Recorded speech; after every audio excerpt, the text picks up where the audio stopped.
মুছলমানসকলৰ জৰুৰী খবৰ 15 আৰু 17 তাৰিখত অসমত লাগিব হাহাকাৰ গোটেই অসমৰ লগতে দিল্লীলৈকে কঁপাই তুলিব মুছলমানসকলে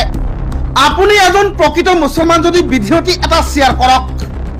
মুছলমানে দেখুৱাব শক্তি অসমৰ লগতে দিল্লীক কঁপাবলৈ সাজু হৈছে আমছু হয় আমছুৰ গৰ্জন 2.0 ইতিমধ্যে